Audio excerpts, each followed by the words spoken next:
I don't understand and will never understand people on social media, and I saw it, like people on Twitter, and that's not like the best judgment of reality, as we know, but people like getting defensive about a Michigan or Ohio State player, their cone drill time.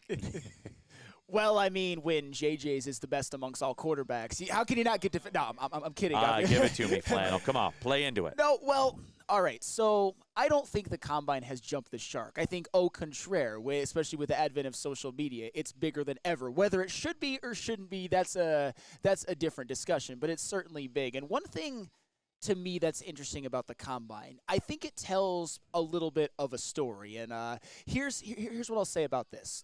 When you look at, for example, two of the top-performing wide receivers, you got Xavier Worthy and Adonai Mitchell. And then you look at two defensive tackles. No, you would say like top-performing receiver, which really just means the dude that ran the fastest. Well, sure, Xavier Worthy ran the fastest 40 time ever. Right. And Adonai Mitchell has. Yeah, how was he catching the ball? He wasn't that good.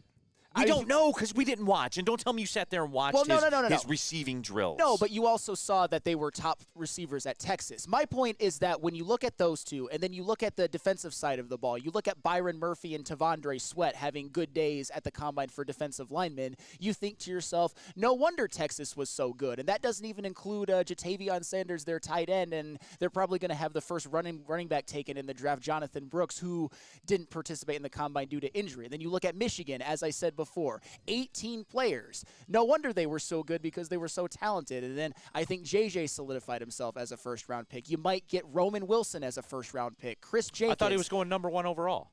He's not going number 1 overall, but he might go top 10. Hey, I'll tell you what. You know what Ryan Ermanni should have done? And I've kind of mentioned this before.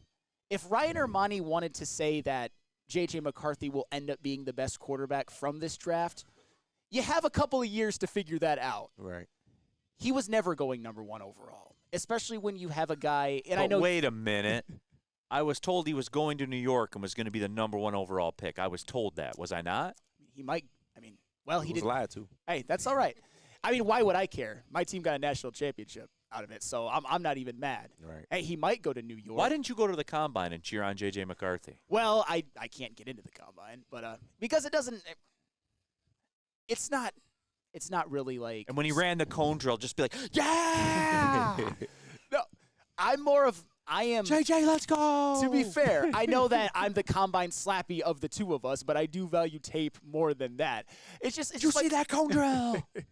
But you get my point, though. No wonder Texas was so good. You saw a bunch of their guys show out. You saw a bunch of Michigan guys show out. You saw even Washington guys. Michael Penix had a good Combine. Well, what were receivers. their cone drill times? Well, that I'm not as concerned about. What was JJ's cone drill time? It was like 6.6, I believe. Amazing. I believe. You might have to fact check Great me on analysis by Sam. You might have to fact check me on that. It might be like a 6.6. It's a narrative feeder. We all know that.